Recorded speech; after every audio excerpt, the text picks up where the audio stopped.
All righty. Hi, Sapph-Litties. Happy Saturday. We are here with Jeanna Kadlec. I am so excited to chat all things her memoir, Heretic, which in Sapph-Lit, we read a lot of books related to religious trauma. And it is my personal joy to talk with the authors about it. So thank you so much for being here, Jeanna. I'm so stoked. As I was telling you before, like I've been familiar with you and Sapph-Lit for a while, and like this was just a total delight to get. I was so honored that you guys like voted on doing my book. That's so cool. No, it won like very decisively. People were so intrigued and ready to Mm. go. And a lot of people have been doing the audiobook as well and being Oh like, my I God. finished this in one Yeah. day. Like, I'm obsessed. Yeah. This is how I'm spending the rest of my day. No, Um, the narrator is incredible. Z Sands is just such a fucking rock star in the voice acting world. Anyway, yeah. Audiobooks are so hard. Yeah. It's a skill. So let's introduce you to the group. Jeanna Yeah. Kadlec is a writer, astrologer, former lingerie boutique owner, and recovering academic. Her writing has appeared in Elle, Nylon, Oprah Magazine, Allure, Catapult, Literary Hub, Autostraddle, and more. A born and bred Midwesterner, she now lives in Brooklyn. Heretic is her first book. Thank you so much Yeah. for being here. Thank you for having me. And thanks everyone for being here and spending your Saturday just like diking out with us and stuff. Like, Literally. yeah. Well, also congratulations on your debut. What was Thank the you. publishing process like for you? I know nonfiction is so different from the fiction process. Hmm. Walk us through it. It was long and arduous, as I think I don't know a memoirist who has not had a long and arduous publication process. So if you are someone who is working on memoir here, like you're doing, and you feel frustrated with how long it's taking, you're doing great. Writing a memoir takes a really long time, and then getting it acquired and published takes a long time. I had a rather unique journey in that I finished my manuscript in 28, like first draft of it in late 2018. I started querying agents probably before I should have. Those were still the golden days of Twitter. So my agent had found me on Twitter already and actually like reached out to me directly. I was at the time, again, golden days of Twitter, pre-pandemic, pre-Elon. Ah, And like I'm sorry, he who shall not be named. We're not no, going to discuss literally, that. like his name makes me gag. Right, right. It's like Right. it's like the perfect, like if there was a Bond villain named Elon Musk, you would know exactly who that was. It's like he has the villain. Anyway, that's a different story. But I was gay live tweeting the Lord of the Rings movies as one does, always relevant. And my agent is a Lord of the Rings girly, so we connected. It was great. And I will say, this book I think exists because she believed in it so much. We went out on submission about 6 months after I signed with her, and no one bought it. It was very much like, and also just to say for folks, again, I imagine there are writers in this room or who will be watching the recording. Like, it is so common. Sorry, I live near a school. There are children. I it's so common for a book to fail on submission. It is so common it's actually like, I think, far more normal to have a book not be acquired than to be acquired, especially in a post pandemic. Not that we're post pandemic, but since post 2020 market, publishers have really tightened their belts, as it were. So no one bought it. However, some of the feedback that we got was that at the time we were just selling it as a memoir, but it had all of these different discrete research tangents, Ah, historical analysis, like bits and bobs that wove in different stories. Like Melissa Febo's personal hero of mine. we love her Like here. I just she's also like the best person and so kind and generous, but Abandon Me like broke my brain open. And once I read that book, I was like, oh, that's the kind of book I want to write. That's how I think. It feels very citational, very intertextual, very reflective. Publishing doesn't like that. At least I should say Big Five traditional publishing does not like that. Mm. So no one bought the book, but the feedback we got was that they didn't really know what it was. They were like, we're very curious about her story, but we don't understand why she's talking about Lilith or the Old Testament or, American politics. Like, we don't understand why that's all being braided together. So my agent and I there, which is to say, there was a path forward for significant revision to send it out again. Usually, there is not a path forward. Usually, if a book doesn't go on submission, like doesn't sell, it's done. Do you like, at least until you have to do revisions that are significant enough that it's almost a different book. We spent the next year doing that and really retooling it into essay, like very Yeah. much flagging that it was hybrid memoir so editors would know what they were reading. Went out on submission again a year later. It sold at auction to Houghton Mifflin Harcourt, which is no longer with us because they were then bought and subsumed by Harper when my publishing process was happening. But I got to Super fun. which was not a great this is being recorded. I'll say it. It was not a great time Yeah. having your publisher like subsumed by another publisher. As anyone here whose work has gone through an acquisition or merger, like it's not a good time. But I got to stay with my editor even after the Harper stuff got subsumed. I don't know if you guys are familiar with Jenny Shu. She's an extraordinary editor. She's at Atria now. She's really like doing the Lord's work, as it were, with acquiring like queer writers, first and foremost, queer and trans writers, folks who are sex workers, people of color. Like her list is insane. Not to use that word, but this is to say, like the getting it acquired was a long process. Publishing it was a long process because, like I said, HMH got acquired. So then, the people who had been the marketing, the publicist, all of that, they, get reassigned. I got very, very lucky in having a mostly queer team at Harper. That's very, very unusual, but I really, really lucked out. I did not luck out in the timing of the book because it came out in late October 2022. And about a week and a half later or so, the Harper strike started. And again, like my team is incredible. They were so supportive, so amazing. I think that I have one of the best like team process stories of any other writer who I'm friends with. But then when it came out, unfortunately, like, I mean, the strike was amazing. The Harper workers got what they were like so deservedly were going for. 100%. My agent and I were both on the picket line with them. Like I live in New York. So, that's a reasonable and doable thing to go down and do. And also it means that the book basically got boycotted. Yeah. So that like definitely dented first, quarter, like first 6 month sales, which meant that Harper basically put it in the trash bin, as they do so many books, which is to say it's a delight to get to do this kind of thing years after the fact and be like, oh, people are finding it. It's still finding the people who it's for. Yeah. That's my very long, how was the publishing process answer. Quite tumultuous, but like yes, on the up and up now because in your own words, like this book has kind of become all too relevant again in the wake of a Trump reelection. I know you wrote it in the wake of 2016, and that's very evident in the first few chapters, especially. Yeah. And I'm like I'm gonna be so emotional throughout this entire interview because we can cry. No, that's very welcome. I read the majority of this book at like Thanksgiving weekend, like this year, and just November rough for all of us, I'm sure. First of all, how are you doing with all of that? Like with having so much of your research become relevant again and like these conversations restarting, like how are you doing? Honestly, I think everyone's doing so differently, right? But I think honestly, how I'm doing is like, well, we've been doing this for almost all of our lives. It's just the illusion of I'll say it. It's just like the illusion that like institutional democratic presidents give that, oh, things are going to be fine. Things are going to be better. Super not really.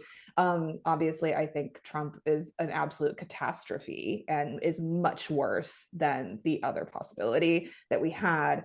But I do think that there's a certain amount of illusion and delusion that Americans, especially white Americans operating from a particular place of privilege, kind of wrap themselves in when we have like a Clinton or Obama or whoever in office. Part of the goal with the book, and the thing is, like, I appreciate how validating it often is for folks who are ex-religious, but also if you're ex-religious, you know a lot of it already. Like my goal with the religious history components was mostly to like serve as an on-ramp educational point for folks who had no idea that how ingrained it was in the US, you know, like who really didn't Yeah. understand how intentional and how deeply political and politically motivated these choices within the Republican Party, really since the 70s, have been in this country, and how much it absolutely touches everyone's lives, no matter Yeah. if they're religious or not. Um, I weirdly think that those of us who are in this ex-religious, like religious trauma kind of space, I think we're very strangely equipped for this kind of Yeah. state of the nation, is my personal take. Yeah. I will say on a very practical level, my partner and I, we had gotten engaged before the election, and you know, she'd like have the ring for 6 months, like you know, like proposed on our anniversary. But after the election, we were like, we're gonna get married before the inauguration. So we like on a very practical level, like we definitely moved up wedding plans. Oh, Yeah. thank you. That's so nice.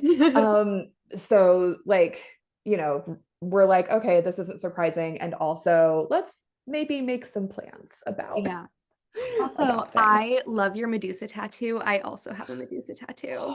Medusa tattoos for the win. Yes, I Love love that. it so much. Yeah. One of our own Sapph-Liddies, who I think is on the call, Erin, had a wonderful question related to Mm, this. Going into this next presidency, what do you think is critical for queer folks to do to connect with and support our own community, especially mm, with the threat of very queer online spaces like TikTok, and yeah. then I mean queer Twitter now. Yeah. I saw like one of your posts, you're saying Yeah. Discord is really where you're focusing your text-based social Yeah. media energy, and I relate to that so much because I have not been on Twitter since like 2020. Yeah. I quit Twitter ages ago now. Yeah. I was on Threads and Blue Sky briefly. I will say, I think that I have sort of a two-pronged answer to this, and as Mhm. much as I have any answers to that kind of enormous question that ultimately we need to be group sort, like crowdsourcing, right, and like coming to as a collective.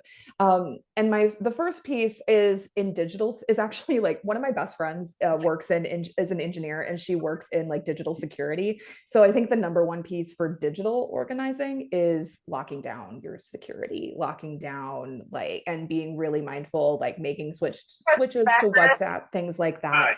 Um, is that No, me? all good. Keep going. Okay, okay, cool.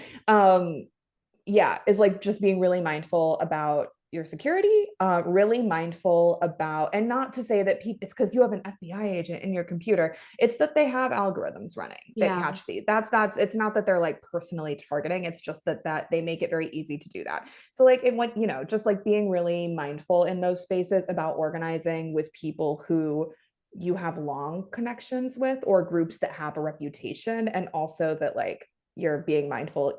I'm just going to say it again about your own personal security, but I'm also a Capricorn. When it comes to local stuff, I think that's really where the boots on the ground stuff yeah, happens. And I'm not necessarily just talking about going to protests here. Like my partner's immunocompromised, like we're both chronically ill girlies, like protesting. I used to do protesting like when I was in my 20s. I am in my late 30s now, and my body cannot hang. But what it looks like instead is offering a place to land, cooking for your community, like organizing meal trains, organize, like really plugging into local groups and yeah. just with your local friends, and like creating those kinds of plans, contingency plans, like together. That's it's such a good question, and I don't really have like a solid answer, but I do think the digital and physical community are different. They're related, but they're different. Yeah, And I think having like now more than ever, being like deeply invested in spending time with, like really regularly seeing your local people is so important. So important. 100%. Make friends with your neighbors. Make friends with your neighbors. Yeah. That's Yeah. I moved into this neighborhood that I'm in now, back in April, and Mm, having a dog has really helped me meet all of my neighbors. yeah. A I am on a hundred first percent. name basis with everyone in my park, Yes. and there's like a massive local organizing community here, and it's made Yeah. me feel so grounded. Yeah. And Rebecca cries in the background. Yeah. So sorry. That's so My real. dog is literally at my feet sleeping. If he wakes up, I will show him later to the Oh. crowd. Um, but as we discussed before the call started, I also grew up very religious. Mhm. Church 3 times a week, 4 mission trips, 2 of which were to a monastery in the south of France, youth group, a purity Yeah. necklace, wearing the robes and carrying the candle down the aisle, the whole 9 yards. While I Wow. wasn't evangelist, I can definitely relate to what you were saying about especially spiritual intimacy and the Mhm. closeness you felt with your church family. And Yeah. I've been out of the church for a decade now. Mm. And in leaving the church, I had to reconcile that these people I truly loved, the church Mm. family, and especially all of these really important female friendships, Mhm. was not entirely safe to me now in Yeah. who I knew I was becoming. Yeah. But the queer chosen family I have now is that safe space. Yeah. And that was what was missing for me. But it took me a decade to get here. And I still struggle with that dissonance.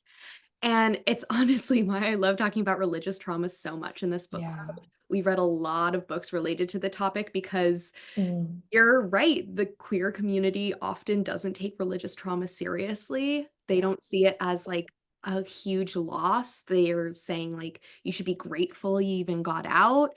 So I guess my question wrapping all of that up is how do you talk about your experience with faith, past and present, with your queer chosen family? Mhm. Because, and I think Aaron also made a question about this. Do you feel like God or Jesus is like haunting you in some way besides like the times that Jesus like literally did haunt you?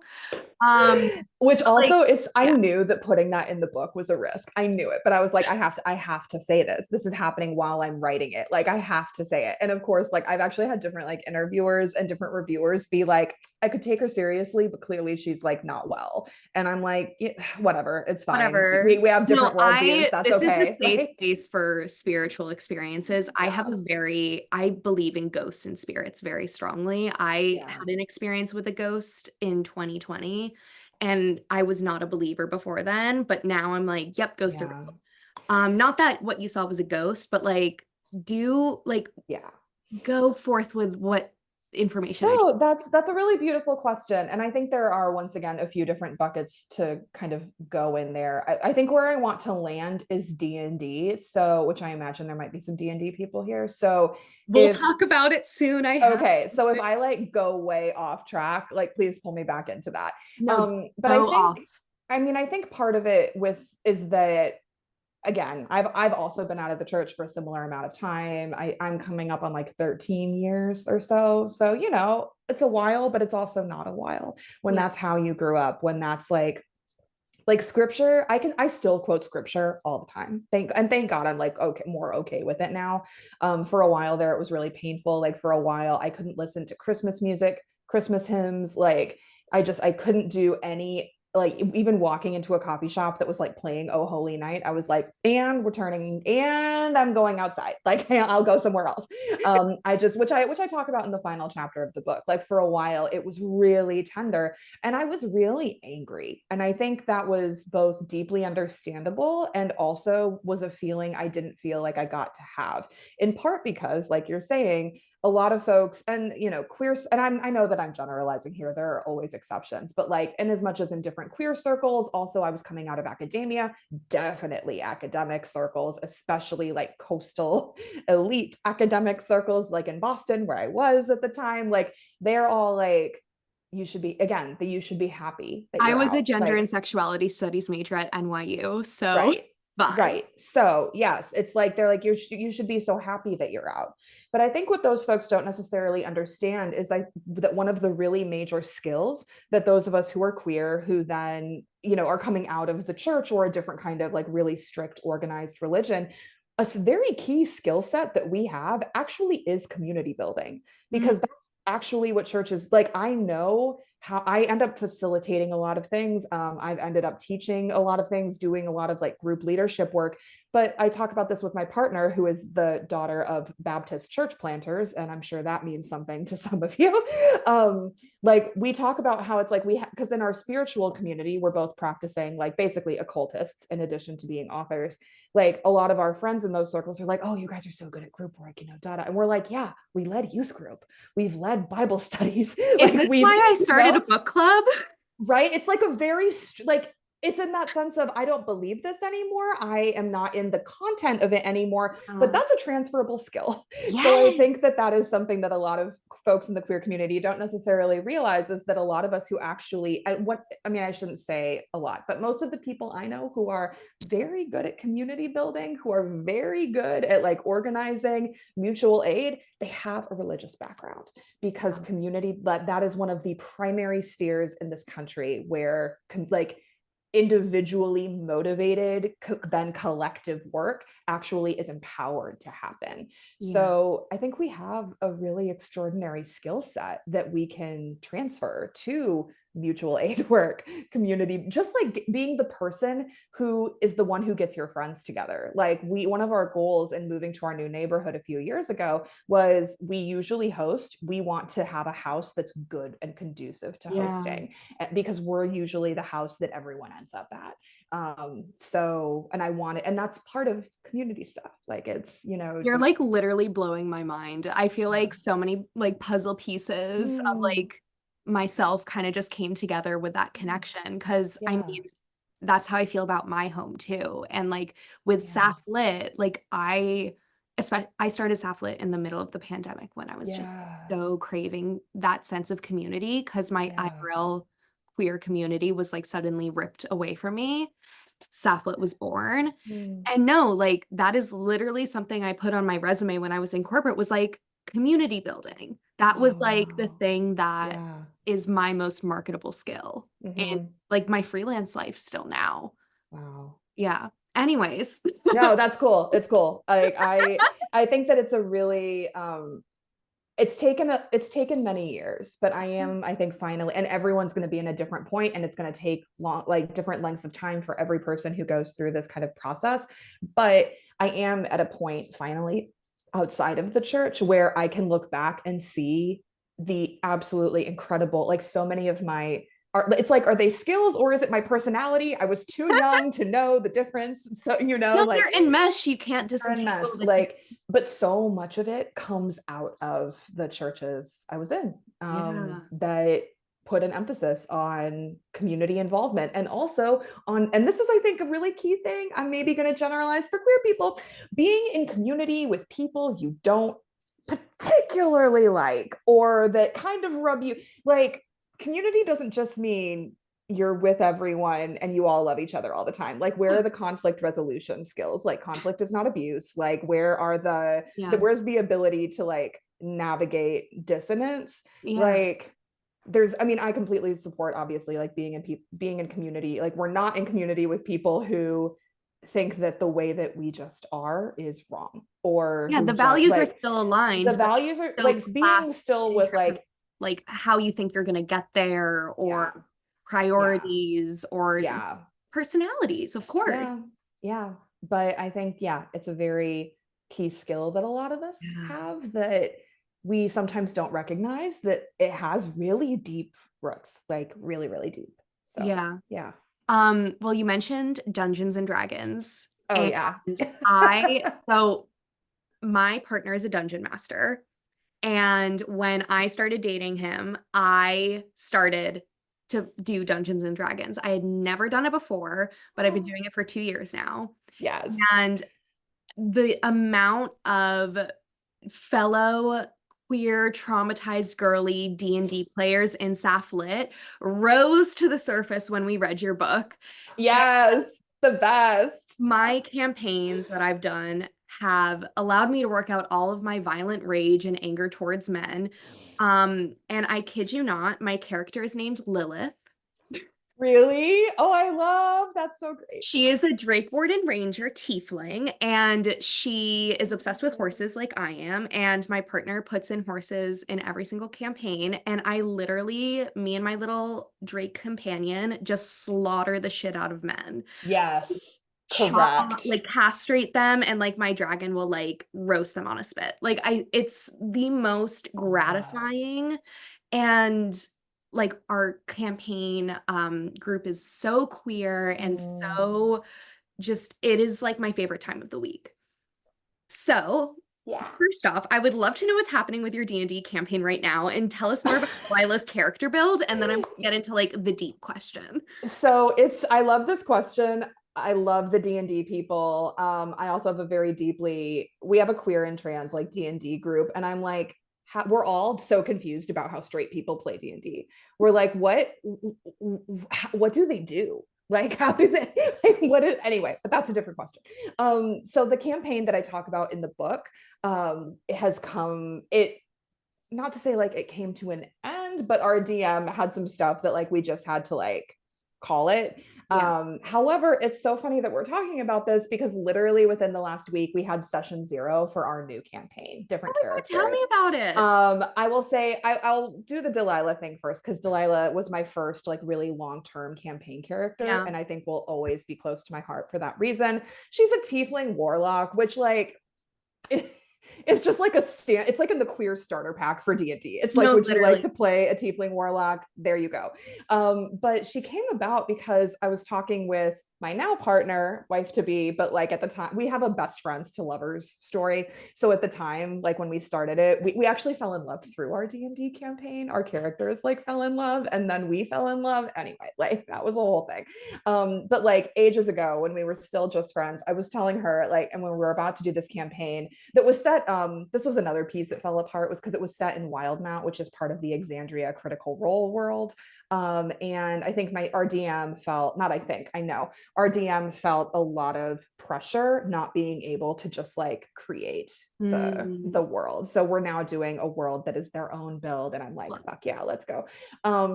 But I was like, what if I played a religious terrorist? And then was like kind of checked myself because we have a lot of people from very different backgrounds in our D&D group. So it was very much also a check-in with the group like, would you guys be okay with this? Like with some like is this because I can there are a million D&D characters you can do, but everyone was like, fuck yeah, go off. And so we went into the campaign with Delilah being known as a very like being basically known and like on wanted posters for like blowing up Wow. different religious temples. And through Delilah, and I do talk about this in the book, so I don't want to repeat myself too much, but like I just got to work out a lot of chaotic rage. She was a deeply chaotic character. She was very sensual, very much a hedonist, but Yeah. also deeply violent. Yeah. Like I killed other party members multiple times. Like just kind of by accident, but like, but it still happened because like, she's just going to indiscriminately fireball everything. Yeah, of I course. apologize to the people to whom this means absolutely nothing. But that's just to say D&D, I agree. It's very much, it's how I feel incidentally kind of about like astrology and a lot of spiritual paths, which is that I'm like, it's not therapy, but it is profoundly therapeutic. Yeah. And like as a supplement to therapy, which I've been in for fucking ever, Same. like it was incredibly useful. And I think in a lot of ways did more to get my rage out of my body than like any amount of therapy possibly could have is my personal hot take on that. I love Yeah. that so much. Oh my gosh. Yeah. I'm just like, no, Lilith and Delilah, I think would get They'd along be friends. so They'd be friends. sweetly. These two little tiefling bitches. Little tiefling bitches just running around being No, angry. Like, I love it. exactly. I love it. And then but because I got to do that in the previous campaign, my new character also, it's another very religiously oriented campaign, but in a very playful and fun way. It's that all of our characters have been like suddenly possessed by the soul of a forgotten god. So it's like it's an incredibly cool world build. So I love our DM is so fucking brilliant. Like I love them so much. And they came to us with this idea and we were all like, yeah, like, of course we're going to do that. So my new character is a very like privileged rich girl, which is going to, as someone who grew up really poor, this is going to be interesting to play. But she's a very like Alexis Rose meets Snow White Tabaxi, who I'm also trying to reclaim Tabaxi for myself from every one shot I've ever done where Tabaxi people are chaos, and if you know, you know. And she's a druid. Druid's my favorite class. So Amazing. yeah. Amazing. No, my first playthrough, I did another, I'm like a ranger girly, like through and through. I I love did that. Yes. like a Katniss Everdeen-esque like ex Very prince, like elf princess. And I was love like, it. this is who I am. I love that. Have you played Baldur's Gate? You must have. I have, it is my hyper fixation this year. Yes. And I think I'm close to I kid you 1,000 not, out. I've done 5 playthroughs. And I am not saying this in a way that's like, well, I think I stopped counting, but I think I'm on my 15th this year. Yes. So again, like I said, I think it's a hyperfixation. It's Yeah. probably not healthy, but No. it's like happy. It feels very happy and calming. And like I'm Yeah. familiar with the game enough at this point that like, Oh, but it's so soothing. it's so soothing. Yeah. Like, yeah. So I love it. Are there Baldur's Gate people here? Like, because Great. like in the Sound off chat, in the chat if you are, yeah. because it's if you haven't downloaded it, it's super gay and it's Mhm. like I think for non-video game people, it's really nice because you get to take turns. And Yes. it's not like about your skill with the controller, it's about Hmm. your strategy and the storytelling that you choose to do. That's such a It's like beautiful choose way your of own putting it. adventure. Oh my God, thank you. I've thought No, about this a that's lot. such a beautiful way of putting it. I also love how gay it is. It's Yeah. just the gayest. It's I see the thing that I unhelpfully do. It's a D&D like RPG, you know, very beautifully animated, story heavy. Your choices actually impact the outcome, which yes, Yeah. sign me up for that. But I describe it as a dating sim to most of my friends, which is not actually its primary use, but like it's very graphic, it's very sexual. Oh yeah, no, you get to like 69 a drow if you kill a village of children. It's like Yeah, and if you don't know what I'm talking about, out of context, that sounds insane, it but I does, promise it's worth it. it's worth it. Also, the other thing I will say about Baldur's Gate, just as a heads up for the religiously traumatized girlies, is like Shadowheart. Shadowheart and also Low-Key Lays. There are two Ah, major like female, to use that because that's what like the D&D use anyway, female characters who have like straight up deconstructing religious trauma stories, and some of the most beautiful writing I've ever seen in a secular game about that actually is with one of their stories that I'm not gonna, you know, I don't want to like spoiler it for anyone who's playing or about to play, but like literally the first time I had this conversation in the game, I cried. yeah. And then I yelled at my partner to be like, do you see this? Do you see what they're doing to us? Like, because it just really Yeah. understands the, and this kind of relates to a previous question you asked, actually. Mm, What the game addressed with that moment is, I think, what a lot of folks miss, which is the profound amount of grief yeah. for leaving. And not that those are people you miss who were, you know, very judgmental, like we hate gays, like blah, blah. Like, not that we miss that or the people, but just the profound and deep level of community. Also, like the collective effervescence you get in worship. Yeah. Like, it's really only available at a concert, like, or if you're part of a choir. I have a friend who recently joined a choir, and she was like, oh my God, this Oh, is I like love healing that. so much for me. Yeah. And I'm like, I love that you can sing well enough that you can be in a choir and you get to do that, you know? I was also part of the choir, so yeah, vibes. Yeah, but it's like that kind of experience of just really, Yeah. I don't want to sound too like woo woo here, but I am. So, like, just really encapsulating and finding that oneness that is available in certain kinds of, you know, Yeah. worship practices and singing. And like, suddenly you don't have any of it. No, And it's, the year before I left the church, I went on my last mission trip to the monastery. And mm, it's have you heard of Thèse in France? no. It was started during World War II as a refuge for like people escaping religious persecution of all denominations. Oh, wow. And like including Jewish people, and it was started by this like monk, and now Mm. there's over 400 monks that live there, and people just go to live and work and give back to the community there. Wow. Um, I was told I couldn't wear leggings because my 14-year-old body would tempt the chaste monks. Anyways, but like Oh, that's a deep cut.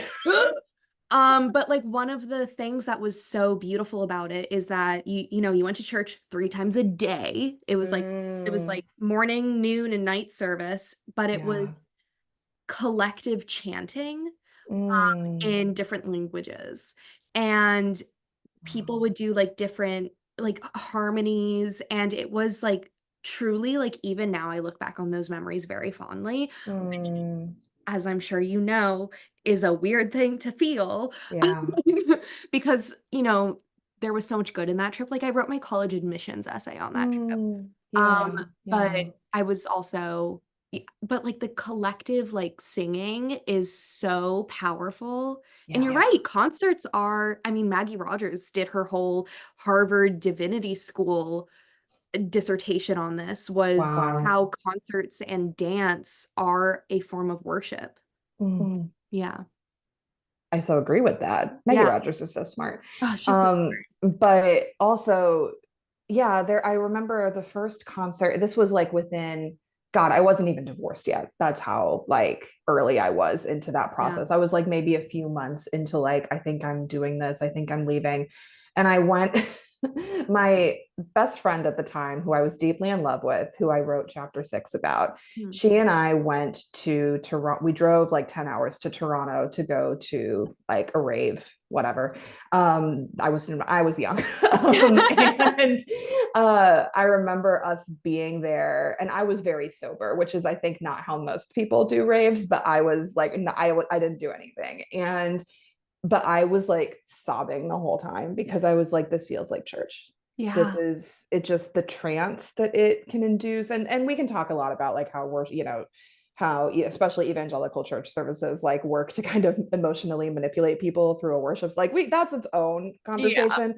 But like this experience of like thousands of people just like singing together, like it was like just like screaming together, like the lights, it was, I think, my first experience like really that also affirmed this is available outside of church. Yes, a Like 100%. maybe not consistently, but like what you feel isn't necessarily like the one God. Maybe it is, I don't know. Yeah. But like it's maybe connection to a different kind of divinity, and that like divinity of the collective. I Like, mean, and that's now that special. I'm thinking about it, like Sapph-Lit, our book club meetings over Zoom, Mm, is like Bible study.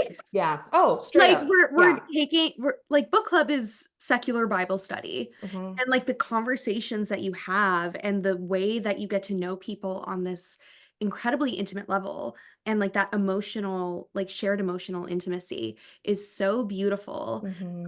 I'm like, my mind is being blown. Like, am I am I a cult leader? This is great.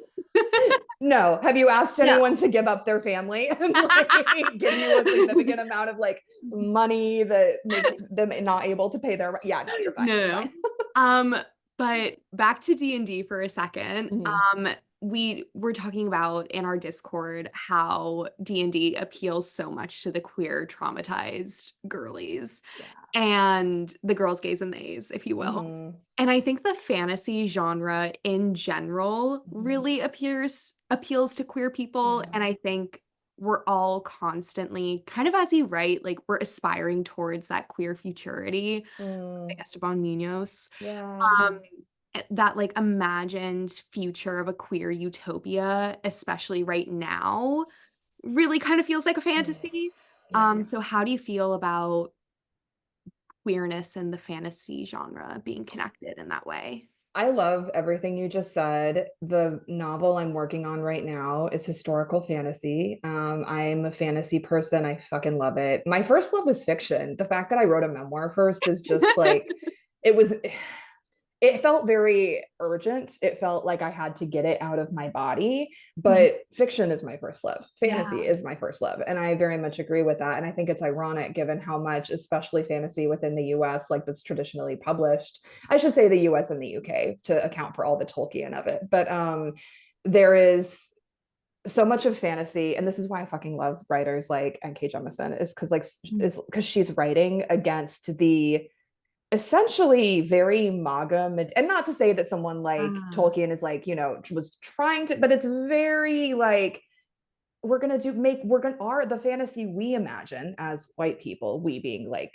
my fellow white people, is like of a simpler time in medieval Europe yeah. where and it's like, that's bullshit, like in so many ways. And it's very so much of, I think, a lot of traditional fantasy, especially high fantasy, epic fantasy, Yeah. um by white people, is very much about that, like just being able to excuse themselves from Mhm. thinking about race, thinking about Game of like Thrones. Game of Thrones, thinking about like people of different genders and sexualities, and how like we have hashtag like we have always been here, even like medieval Europe. I'm researching a lot of it right now, and like there were the idea that medieval Europe was just white people is hilarious, because it wasn't. Like, because of trade, because of intermarrying with noble and like royal Literally. houses like out of the Middle East. Anyway, that's like a different tangent. Yeah. But it's very like, I don't know. I love the way that you described it, because I find so much joy in queer fantasy and in fantasy written by folks like basically who aren't straight white men, is what I'm saying. Same. Same. Whose like our imaginal is a very different imaginal. It's not this very yeah, just like conservative Yeah. idealization of a medieval 1950s. You know Yeah. what I I mean? mean, Like, Samantha Shannon, Priory of the Orange yes. Tree, Oh, it yeah. was the second book we ever read as Sapph-Lit, and she was my first author interview, and I've interviewed Oh, her twice now. wow. One for the prequel to Priory. I Wow. think it's A Day of Fallen Night. I haven't And read that yet. yeah, I read Priory. I haven't read any of the other it's two. a like that book is a murder weapon. It's massive. So it's all right. Um, Yeah. but no, I totally agree. And I mean, I'm so happy to hear you're a Lord of the Rings fan. I wrote an Mm-hmm. essay for my friend's newsletter this year about how gay Lord of the Rings is. And I'm listening to the audiobook narrated by Andy Serkis with my partner right Oh, now. that's And amazing. Tolkien is such a gay little horse girl like me. And I'm just like, he will always tell you that the horses are okay. He's like, Bill, the horse, like Gandalf put a spell on him. He's fine. He's going home. Oh Like, my he's not going to God. get eaten by wolves. Don't you worry. And Oh my God. I'm I like love that. crying. Like, thank you so much. I've So only yeah. read the books once. I read them in Oh, high school. they're so And good. but I love, for those folks who are like me, if there is anyone who is as old as I am here. I was in like middle school, high school when the movies came out. And so actually my partner is not a Lord of the Rings they them, but we just did a extended edition rewatch with the gay commentary throughout, which also, frankly, I think the plot only makes sense if everyone's bisexual. Oh, Like, 100%. I don't like Frodo and Sam, that doesn't make sense No, without they bisexuality. literally Like, kiss. They kiss. Legolas and Gimli criticizing mhm, the architecture of Minas Tirith the second they get there is gay. is gay. It's so gay. They're very like, I think of the very like, not to say this, but like, safe-ish space to say this, like the very Always. like prissy white gay boys who like go to Equinox in the West Village. That's who's like, who are like about outfits on the street. Like they're the ones who are Literally, Gimlian. Yeah. literally. Yeah. No, it was like my bisexual awakening personally. Like Love. it's Aragorn and Arwen. I mean, how can you not be in love with both of them? Vigo Mm. is just love. Yeah, I Uh, say I'm gay. Like I'm a lesbian, except for Aragorn, and my partner is just like, but okay. Aragorn is a lesbian. Like, but that's the thing. I'm like, Aragorn is a problematic butch lesbian who's entitled to Literally. the femme energy of everyone in his life. He is that person. He is that Yeah. girl. Like I've No, dated that girl. Like it's anyway. on Different. my second date with my partner, we were in line for this like really popular restaurant. It was like pouring rain. We were so far back in line. And I was like, hey, do you want to just like go back to the apartment, watch Lord of Mm, the Rings, and order Popeyes? And that's when he knew he was in love with me, according to him. correct. Which is Correct. so correct. But no, we've done like three rewatches of the extended editions. Love. It's Love. canon. Um, okay, back to one of my questions because I also want to talk about your astrology practice. Mm-hmm. Um, And I love how you wrote about tarot as a Thank new you. reformed prayer practice that not just Mhm. allows you, but welcomes you to bring in your intuition, your emotion, and your skepticism and Yeah. take what resonates and leave what doesn't. Yeah. Um, and your newsletter, Astrology for Writers, which I now subscribe to, Yeah. is where you talk about your relationship between your astrology and your writing practices. Hmm. And I'd love for you to share a bit more about that here, if you can. How are you using astrology to fight against that capitalist productivity Yeah. mentality? I also love that question because low key, literally yesterday, my agent and I locked and loaded the book proposal that's based on astrology for writers. So like hopefully we are going out Oh, on that's so submission soon exciting. with a book based on the new. I've been doing that newsletter for like 5 years. I Like know. it's, Yeah. it's taken a while. But it's interesting. I love and I appreciate like where you're asking the question from. I think sometimes I get that kind of question of like, how do you use it from a very because you're being very anti-capitalist about it, like from a very how do I use astrology? Like, how do I use the planets to like unlock or hack my way to like a promotion? Or it's like my approach and practice is just increasingly grounded in a much more animistic worldview. I treat the planets as embodied beings. I treat the world around us as, being full of embodied beings. The idea, it's just the idea that the land is inspirited, plants are inspirited, nature is inspirited. And I also believe in, and folks don't have to, totally good. We live our lives differently, like, but this is mine. I also, very much believe that, our ancestors are around, like whether they are well and wise, especially if you're a white person, that's a different topic. But like, just that ancestors are, present in our lives, that there are different just kinds of spirits, different kinds of deities, different kinds. This has been a really big healing thing, like that I still am a little about, but I keep being reminded by so many of my friends. They're like, angels aren't unique to Christianity. Like angels are very much, that's a whole different thing. But because I'm approaching it from that perspective, that relational perspective, that like the land is something to have a relationship with, ancestors, different ancestors, or people who we can have relationships with, I treat the planets like that. That has profoundly informed and extended to my creative practice because I have increasingly come to treat creativity as its own kind of spirit that I am in a relationship with. Like Mm. my creativity isn't something that I use up. Like you can't Very use it. artist's way of you. Indeed, indeed. Artist's Way, Toni Morrison actually did a ton of writing about this kind of thing. Mary Oliver's poetry, I think, Yeah. is incredibly grounded in this perspective. Like the Yeah. idea that creativity is something that we are in relationship with, Yeah. that ideas are kind of beings that we can collaborate with. And I think that when we approach, it's just a much more I don't know, it has been very helpful and very vital in my own personal deconditioning that is an ongoing process from these systems of like white supremacist capitalism that we live in that would treat the land, but also ideas as things to be used, and that they are Yeah. only things that are of value if they are useful to you. The idea that things have intrinsic value, that relationships do not have to produce something that can be sold. Like, I think that that idea is ultimately really foundational to a creative practice. Mm. I'll pause there. Yeah. I love that so much. Yeah, Julia Cameron, definitely not the first person to name creativity as like a living, But also changing the Artist's Way, like thing. there's a reason it's There's a kind reason of it's the the book. book. And Yeah. it's because, and I actually talk about this in my book proposal, it's like the Artist's Way is the progenitor, like for in Mhm. terms of a published works of this kind of idea. But Yeah. it's very notable to me that there are not a lot of books like the Artist's Way out there. I Yeah. think like Elizabeth Gilbert's Big Magic, Love that. lots of critiques to be made of her fiction and her memoir. But I think Big Magic is very much in that vein. Yeah.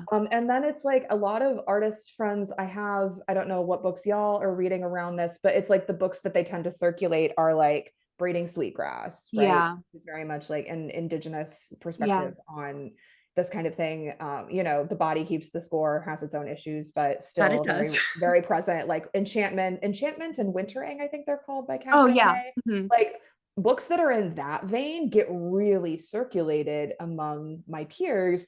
And it's like, it's because there aren't a lot of craft books Yeah. that treat creative work as as something that is part Yeah. of the spiritual practice, slash as something that has an inherently spiritual element to it. How do Like you what feel about her saying God as like a part of like the it's artist way? it's why I don't read The Artist's Way anymore. Yeah. Like it's so valuable. It's been so valuable for Yeah. so many people, but like it is deeply embedded in Christianity. I fully like And crossed out every yeah, mention of it when I tried to do it, and I just like yeah, it got too much for me. yeah. Yeah, I that's part of my goal with this. Hopefully it'll sell, who knows? I'll Astrology for buy artists. Thank you. it. This astrology for writers, artists book that I'm working on is like just an idea that it's not tied to any specific tradition. It's very tradition agnostic. Like we're Yeah. working with the planets, but you can be a practicing, you any religion, and you can be atheist and do this book. Like it's not tied up in like a God concept, Yeah. if you will, Yeah. which I think is helpful, So perhaps, for helpful. those of us who have this background. Yeah, So, 100%. Now this is kind of a long shot, and feel free to say no and we'll move on, but will you pull a card for me? I would have to go get a deck. I'd be happy to, but I have to go get a deck. So if you want Okay, to fine with me. Yeah, we'll hold, hold and I'll please. yap. All Yeah. good. Yeah. Excellent. Wonderful. That was me being so brave. I was very nervous to ask that question. Thank you. Thank you for clapping. While Gina's getting the deck, if you have any questions for the Q&A portion, feel free to put them in the chat and we will ask them at the end of the rapid fire questions round, which is coming up soon. I'm like obsessed with her. I love this conversation so far. Oh, here we go. Yay. Okay. I pulled the Modern Witch Tarot, which Amazing. is a classic, modern classic, recent classic. Is there anything you would like a card about, or Well, are as you? you know, I launched my publishing imprint Yes, with you did. Sapph-Lit, and I would love to pull a card related to Sapph-Lit and publishing and Hmm. kind of what the next year could potentially be holding for us. Cool. Yeah, this is for Nina about her new publishing endeavor and what the next year holds. Any of you would like to jump out? I only read the jumpers as my, at this point, very chaotic way. Would anyone like to come out, please? Oh, Ten of Pentacles, What does that gorgeous. mean? What does that Very, mean? Ten of Pentacles is a very deeply supportive card.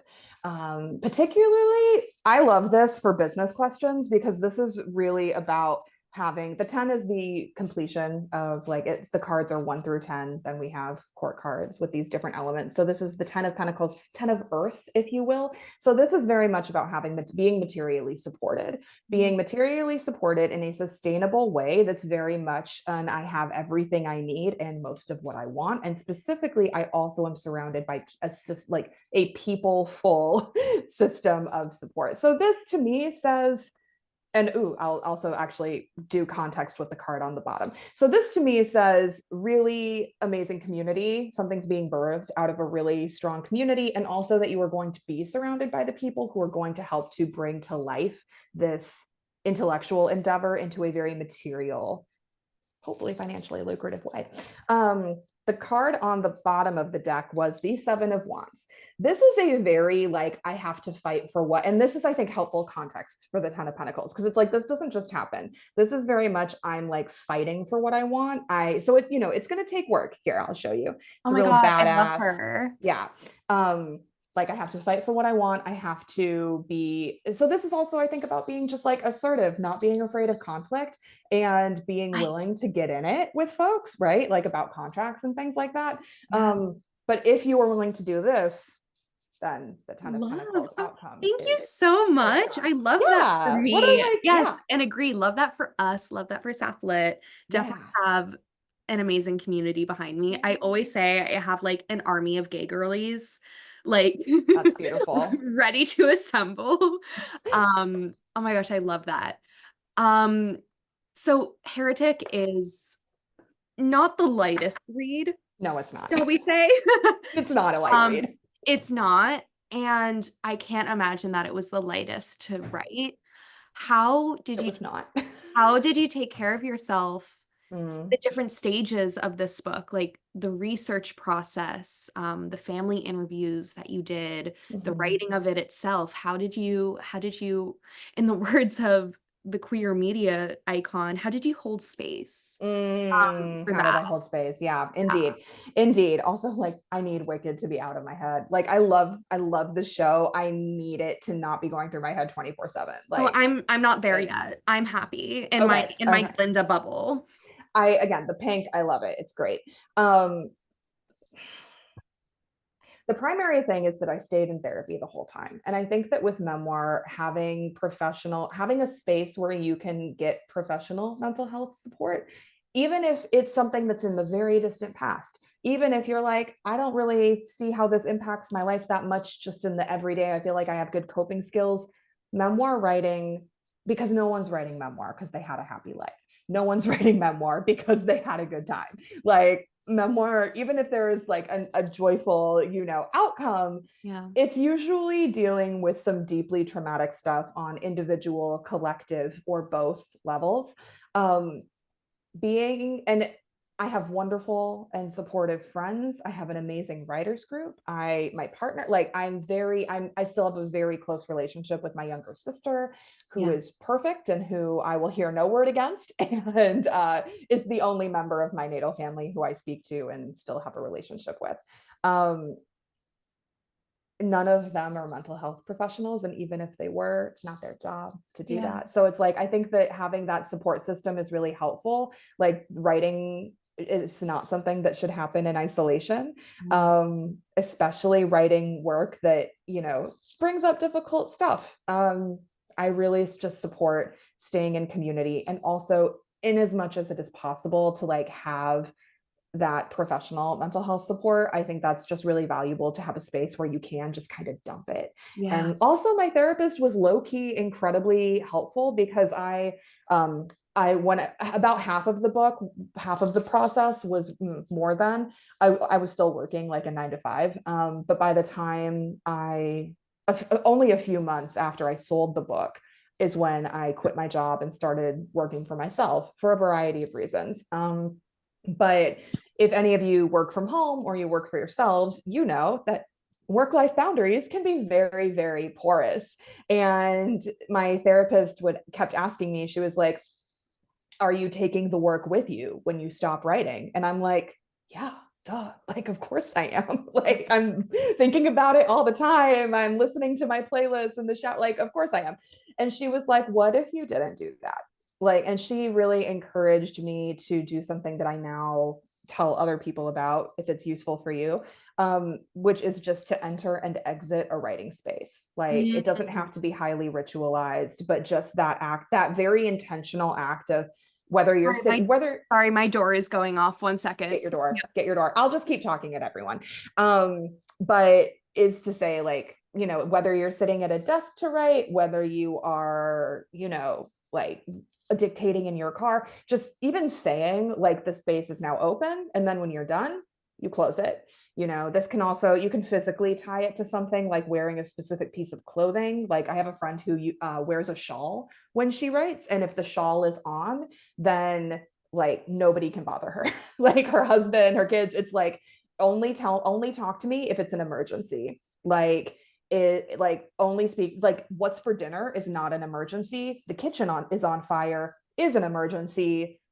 So, but if mom has her shawl on, we only, we let her do that. So it can be like that. It can be a cup of tea. It can be a mug that you only drink, a candle you only light. So a smell you specifically associate with the workspace. Like there is all of those kinds of tips and tricks all over the internet.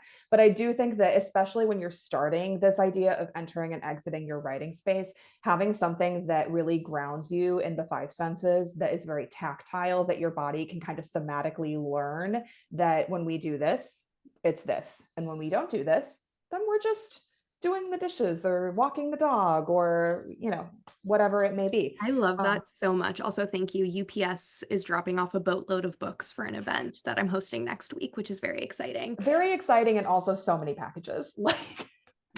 Like Oh, yeah. both of those This things. is my writing candle. It's Sapphics in the City. It's Oh, peony, love, raspberries, rose apple, and spicy chili pepper. It's by love. Ingrid Nelson's candle company. She was the YouTuber who came out like after being engaged to a man and was like, I'm a lesbian. And I she's don't think I iconic know to who this my is. generation. I will send it Okay. to you. Okay. Yeah. Yeah. I'm obsessed with her, and she runs a candle company, and this one's her gay one. I Like love a it's can. all gay, but this one's Yeah. really gay. No, I Um, love a candle. Like lots um, of candles and incense in our house. oh yeah, So yeah. same. So let's talk about the title. Mhm. Because I was reading this book as Hugh Grant's Heretic movie came out from A24. Oh, And I have everyone was not like, seen "Oh my that. God, how's the book version?" And I'm like, "No, no, no, no, no. No. This was here first." Um, how did you come up with the title, and what does the word mean to you now? Yeah, so the title is how the book came about because I was out for a walk I used to live in Somerville in the Boston area. And I was out for an evening walk with my then partner. And it just like, we must have been talking about religion or something. Like, the conversation must have been related. But I very viscerally remember feeling like the title hit me in the body. Mm, Like, oh, heretic, like that's what I am, that's what this is, I'm going to write a book about this. And it just like all came in, not that the final form of the book came in that, but just the concept came very fully formed with the title specifically. yeah. I have tended to find that, because this does happen to me sometimes, and has happened to me since, like if a title comes first, it's a very big project and it has to be done like now. So that really redirected my life after Yeah. that point. I don't have really, and then I considered this and this and this. And it's like Heretic just very much arrived fully formed. In terms of the title itself, I think that I would be much more properly called an apostate. But right, because heretics are technically, there are many kinds of heresy. Like I'm currently steeped in historical research about the Protestant Reformation. Like Luther was declared a heretic because his ideas were heresies within the church. But heretics, because heretics do not necessarily abjure God, like Yeah. they do not, or Christianity, they do not necessarily like leave the faith. They are just preaching a different way than Yes, a denomination traditional. specific. Right. And typically founders of new denominations are thought to be heretics. My mother calls Beth Moore a heretic, for those of you who know who Beth Moore is, which is very funny to me. I'm like, bitch, if you think Beth Moore is a heretic, the fuck do you think of me? But yeah, so I think that technically apostate is actually what I am, because that's like someone who does like fully reject, leave, criticize, but no one knows, not no one, very few people know what an apostate is if they're just looking at books at Barnes and Yeah. Noble. So Heretic has a bit of a sting, a bit of a bite to it. Yeah. So marketing matters. Oh, It's 100%. yeah. Yeah. And It's also on the very good. marketing front, I probably should have given it a proper subtitle, since like I'm not a known author. Like I think that subtitles actually do help a lot with marketing. And I think if I'm moving forward, on the off chance I ever write a memoir again, it's not Yeah. going to have a memoir, like, which is a Yeah. very literary subtitle, but it's not especially I mean, helpful for getting people to pick it up. if and when it comes out in paperback, you can add those SEO terms. It will not be coming out in paperback. Harper, I did not know this about Harper when, I mean, it didn't matter. HMH like got absorbed by them. I had no choice in that. Harper does not So actually in the industry right now, it is a very strong trend away from giving. And this is why I'm just like, libraries are great. Borrowing books is great. For the love of God, please buy the hardcovers of the authors that you like. If you liked my book, please buy, even if you give it as a gift to someone else, like hardcover sales are genuinely all that matter right now. Like Yeah. if a book comes out, like a romance, right? Like a Casey McQuiston, like comes Yeah. out in paperback, obviously also, buy that one. But if you can, the idea like that I feel like we all grew up, we're all old enough, like we grew up with, oh, it comes out in paperback like a year later. A, most big fives are moving away from that. And B, Harper does just straight up doesn't do it. They have a separate imprint that is in charge of all the paperbacks at Harper. They both acquire books independently. I forget what is it? I forget what the imprint is called. But they acquire their own titles, and then they also, based on the sales metrics of every other Harper imprint, decide like the very top sellers from other Harper imprints that they will then put into paperback through their own imprint. Which means that if you have a Harper book, odds are or if you get published with Harper, incredibly high odds that you are not going to get a paperback. And especially, yeah, it's just so I see some people be like, oh, I'm waiting to buy until the paperback. And I'm like, oh my God, I don't know how to tell you. That's just like not going to happen. Like, Oh my God. unless it's Publishing's like, a mess. I can't. yeah, publishing is very, I mean, you don't know what you don't know. And Yeah. the longer I'm in this industry, the old, like, it's just very, there's a lot of bullshit and just so much like of old people in Manhattan just making decisions based on vibes. Like I will say, as someone who, I come out of academia, which also doesn't treat itself like a business, but No, I it's did work in between that and then working for myself now as a writer and astrologer. Like I did do a number of years in marketing at startups. yeah, And I was like, startups are often fake companies, but true. even their metrics are better than publishing. Like they actually make metric based decisions. Like if you know what the P&L is, what I mean, you are like literally starting your own imprint. You know what that is. But like the P&L is vibes. It is sheer vibes. It's like there are no in-house metrics for how those decisions are made. It's wild to me. It's absolutely Yeah. wild. Anyway, That's that's its own cuckoo. tangent. Oh my God, I feel like I could talk to you for like literally 5 more hours because I am also from Boston. I also worked at a lingerie store. Where did you work? I worked at Journal. Oh my gosh, that's so Yeah. fun. Journal is great. Yeah. No, It that's it was a awesome. hoot. I'm sure you have many stories. I mean, Like, retail is a hoot and a half, no matter where you mm-hmm, are. mm-hmm. I also did marketing at startups. Like, I'm also an We ex-academic. have to we have to No, get coffee. We yeah, just have to get I'm gonna coffee email and you and we're gonna like, get coffee. yeah, yeah. But let's move on to the rapid fire round. Yes, yes, yes, yes. What are you currently reading? What am I currently reading? A bunch. Okay. This is being recorded. I have to be really, I am halfway through the pairing, which it is taking me a very long time to get through. It was a Um, controversial one in Sapph-Lit. I loved okay. it. I love it, but it's a departure from the Yeah. books for And sure. I thought Red, White, and Royal Blue, one of my all-time favorite like Oh, rom-coms. I fucking love it. I ride for that book. But same. like I will say the pairing, and I love food description. Give me a lush hedonist, like give me that shit. I fucking love it. But as I'm really struggling with the privileged rich kid who just doesn't want to use their family money. Like again, the part of me that like I grew up really working class, my parents will never retire. Like, I'm just there is no safety net. I have never had a safe. I'm like, I want to kill Heard. you.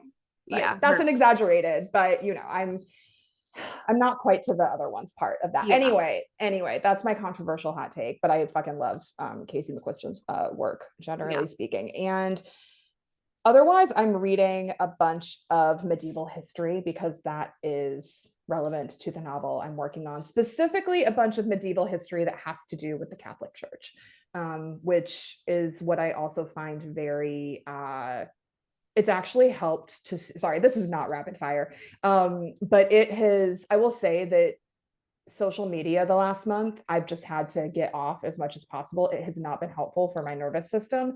Reading history about the historical entrenchment of European governments with the Roman Catholic Church has actually been tremendously helpful. Just as a reminder that tyranny is the baseline norm for human history. History is not progressive, and that like we've been here before. We like it's there are many we's here, but like the majority of human history was lived under such conditions. So vibes. Yeah, vibes. What is a book that you recommend everyone to read? Ash by Melinda Lowe. Okay. YA. I think it's technically YA. It's a queer Cinderella retelling. I used to teach it when I was still in academia. My students loved it. I love it. I have multiple copies in my house to give people at all times. It's just Melinda Lowe is such a beautiful writer and so generous. And Ash is like one of my favorite fairy tale retellings of all time. Yeah. That Melinda did the Last Night at the Telegraph Club. Yeah. Oh, obsessed. So good. Yeah, she has a lot of like very like fantastical fairy tale stuff in her early oeuvre, or however that word is pronounced. That's great. Yeah. Ooh, thank you. I like French. That's my second language. Okay, yeah. Like French I had to take in grad school because I was doing women's political writing of the French Revolution was like my PhD area of focus. And I like barely passed my French exams. It was so bad. Anyway, yeah. This is not rapid fire. I'm so sorry. It's okay. You don't have to apologize. What's a book coming out that you're excited to read? My friend Dina El-Jannati has a new novel coming out next August, I think it currently is, with another bindery imprint. It's called Dust Settles North. It's contemporary fiction. It's gorgeous. It's set in Arab Spring. It's about two Egyptian American siblings, Zayn and Hannah, and they're in Egypt, like burying their mother. And then Arab Spring breaks out. It's like very much about how they respectively deal with grief, deal with political unrest, deal with this question of dual identity. Like, as anyone who is first generation, like is, going to be familiar with, like, it's just a really poignant, nuanced, smart book that's just very easy to read. And amazing. I think it's great. If you could have dinner with anyone dead or alive, who would it be? Audre Lorde. Love. Favorite class you took at university? That's really hard. I also just literally went back to my undergrad this fall as a visiting writer to teach a memoir class. And that was just tremendous, like so fucking fun and trippy, deeply trippy. I think one of my favorite classes, I can't give a favorite, but one of my favorite classes I took was actually an art history class, and it was called Saints and She-Devils. The instructor was a lesbian with an ex-husband. Again, there are signs. And this class was very much about the depiction of women from the Bible in art. And it broke my brain and put it back together. Yeah. Oh my gosh. I need that syllabus. Yeah, it's really good. Favorite queer movie or TV show? I hate that the L word is what's coming to mind. Like the original, the OG L word. Well, yeah, and it's like I think technically my favorite is She-Ra, like by far. You talk about in the book, which I did write about in the book, but the L word was it was so impactful. It was like the first really gay media that I purposefully like binged when I was newly coming out. I had for a long time. It's a rite of passage. It's a rite of passage. So although, religious trauma girlies. Okay. My favorite movie though, why am I going to blank? Okay. I'm blanking on the name. I have to look this up because y'all like need to, you may have seen it. Okay. Hang on just a sec. I'm so sorry. I'm so sorry. I'm like this. You're so fine. I don't know why someone in the chat is going to know what this is, but it's about like basically two women who fall in love. One of them is about to marry a man. One of them is Christian and Middle Eastern. The other is Muslim and Indian, and they live in London. And it's like very much are we leaving heteronormativity? Are we not? Are we going to be together? Are we not? Why is the title? I've seen it so many times. Why is the title eluding me? But it very much deals with like religious stuff, with shame, with like the way that men are easier, like to stay in that route, like vis-a-vis like breaking away, especially from a conservative and religious family. It's just really, really powerful. And I've hopefully given enough keywords that people can find. Yeah, sound off in the chat. Thank you, Allison. It is I Can't Think Straight. Thank you. Yes, I fucking it's again, these are not new recommendations I'm doing, but like they are favorites. Amazing. Thank you. Yes, Oh my that's it. God. Have you seen the Hulu horror movie Pure? It's I about am I don't cannot do I don't horror. I don't I'm such a cry like Oh scaredy no, I cat. love Like horror and I especially love religious horror. Like Midnight Mass healed a part of me.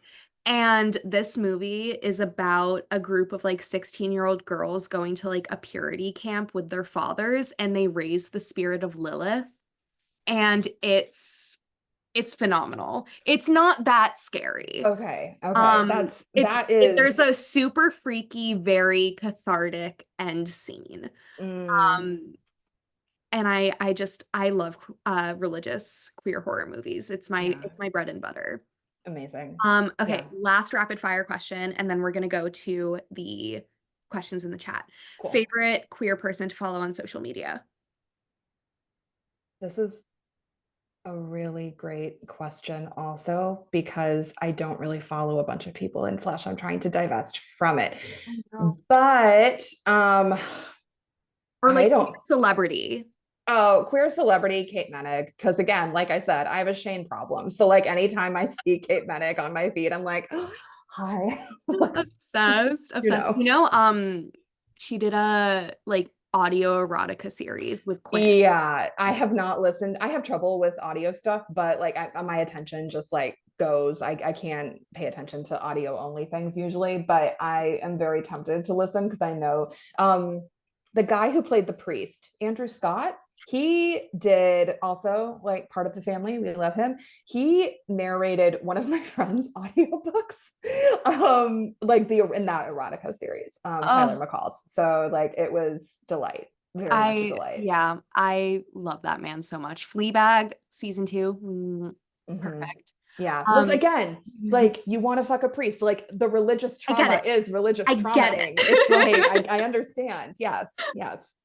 There's this book going around on Book Talk that's literally called Priest, and they like do it in the confessional booth or something, or like on the altar. And I'm like, Kindle Unlimited, hello. I know what I'm doing on Sunday.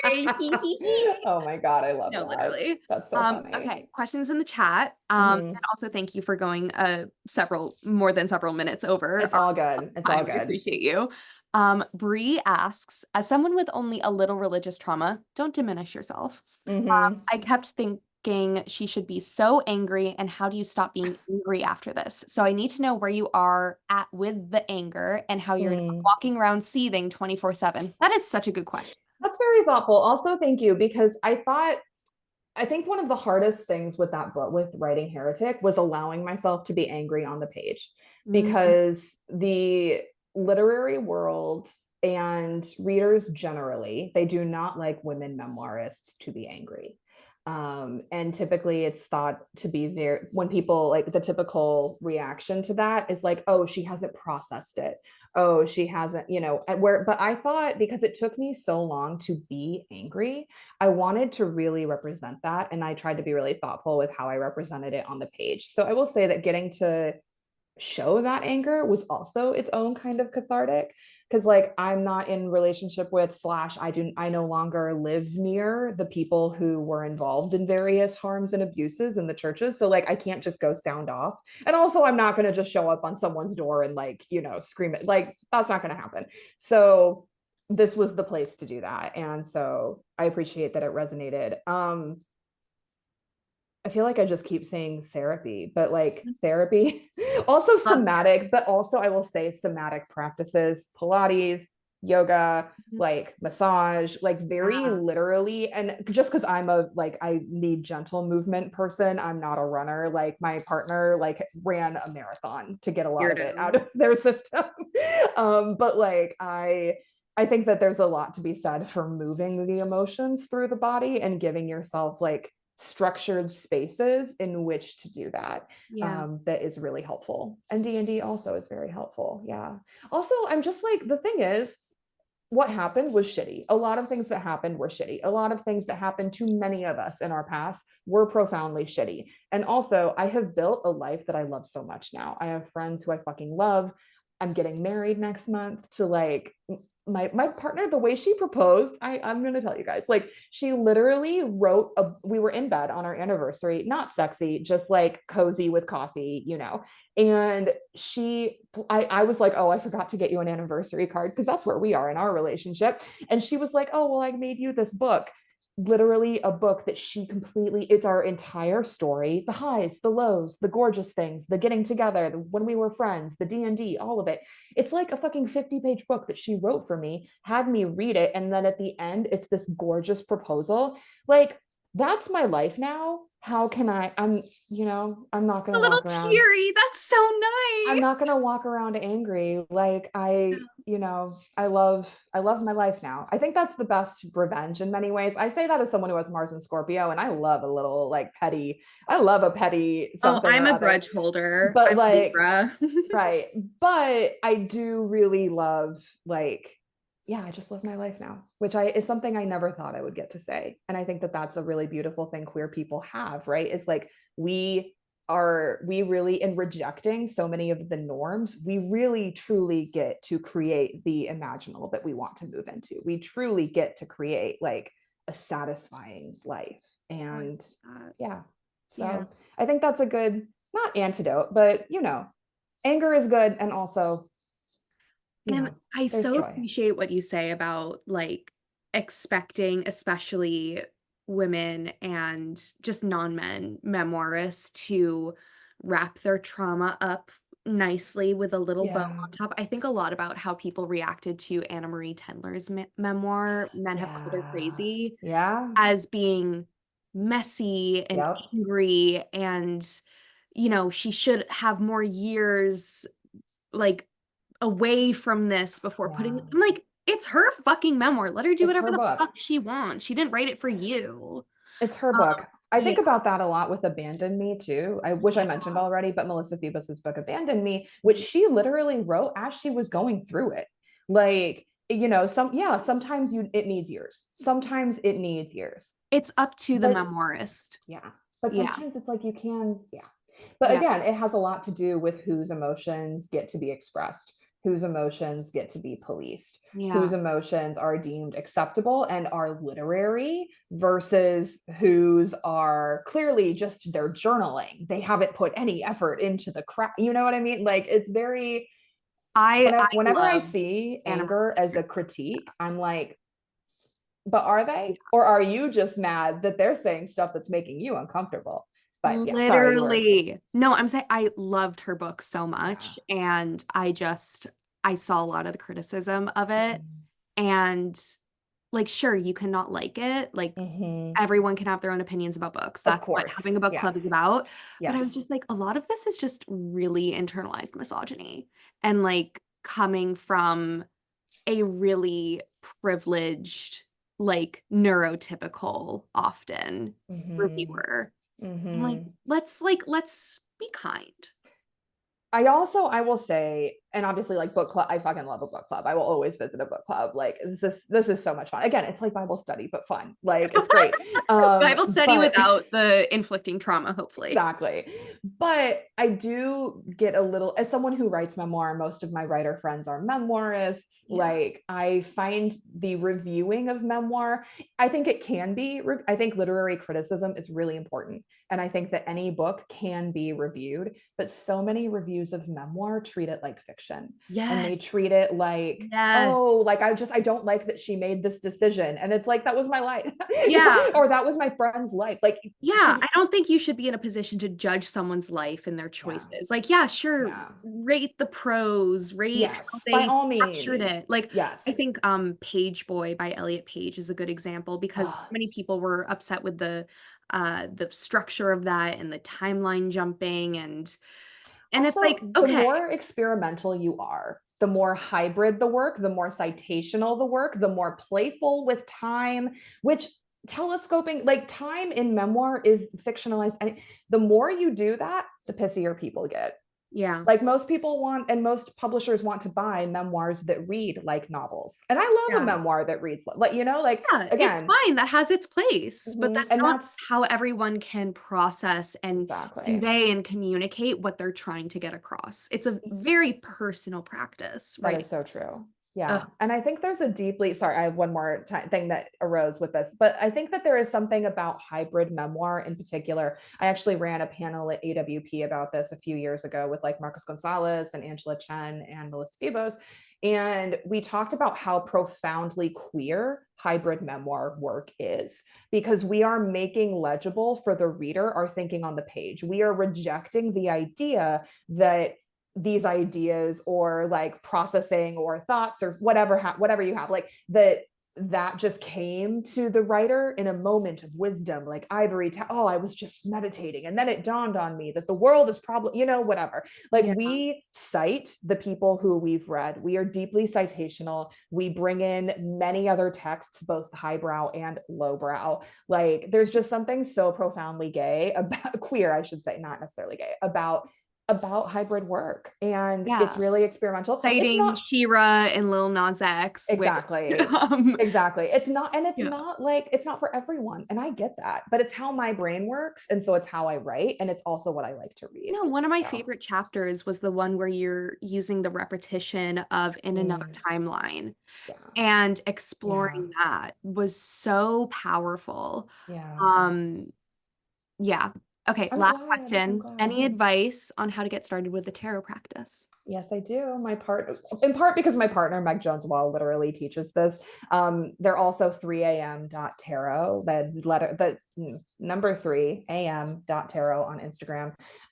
They have a wonderful book called Finding the Fool. One of the core things that they teach and that I also would affirm is that tarot is a profoundly personal, profoundly individualized practice. You do not have to be gifted your first tarot deck. You do not, like, there's just so many rules that really don't apply. Pick up a deck that where the art speaks to you. Mhm. I think tarot is also just a really wonderful tool, even if you're not really into the spiritual stuff of it all. Like it's just a wonderful tool to brainstorm with, to write and character create with. Mm. Because if you were a humanities major, really, English major, art history, like classics, whatever, like all tarot is close reading images. And really, building a personal sort of system of like what that image inspires in you, what it makes you think of. I think that it really just spending time like pulling one card a day and journaling about what you see and by journaling, I mean, you could write a paragraph. That's journaling, right? Like it doesn't have to be like a really 3 pages, like Morning morning pages. pages, right? Like it doesn't have to be that whole thing, like with the Julia Cameron. If you want to, like amazing. But yeah, just get a deck, pull one card. Like don't worry about big tarot spreads. Don't worry about the rules. Just Yeah, see what comes to you. I love that. Michaela Cole, who's the writer, actor, everything behind the show I May Destroy You, in her Emmy acceptance speech, I can't believe I'm quoting like an award show acceptance speech, but she really just talked to like writers in it, and it's so gorgeous. And she talked about like stepping away from the limelight, like that so much creative work is like done in public these days and is dependent on the likes and shares. But she was basically like, see what comes to you in the silence. And to me, like a tarot practice or journaling, meditation, whatever, like all of that is just slowing down, turning your phone off, and like seeing what comes to you in the silence and spending time with it. I Yeah. love that. I'm gonna pick my tarot deck back up because I Yeah. developed a small tarot practice in like 2020, 2021, Oh, and wow. did readings for friends and Yeah. lovers. And maybe I'll do the journaling now. That sounds really, I'll journal on Yes. the card that you pulled me. Yes. Yeah. That would be beautiful. I'm so glad. Thank you so much. This was like such a pleasure, and I will be emailing you to get coffee since we Please live do. slightly Please. near each other, we We do. discovered. Yeah, yeah, no, we do. Thank you, everyone. Like, thank you, Nina, for having me. This has been such a joy to get to talk about all of this. And thank you, everyone, for spending some of your Saturday, like, just talking about fun, weird stuff like tarot and D&D and religious trauma. Like, yeah. Oh, thank you, Literally Allison. all of That's my so special kind. interests converging into one interview. I mean, that's all I want, is to just Yeah. talk to other people who are also at the center of this weird Venn diagram. I'm like, yes, let's all just Yeah, like work on our healing together. I love So it. Thank you so much again, and everyone have a lovely rest of your day. yeah. All Yeah. right, bye. Bye, everyone.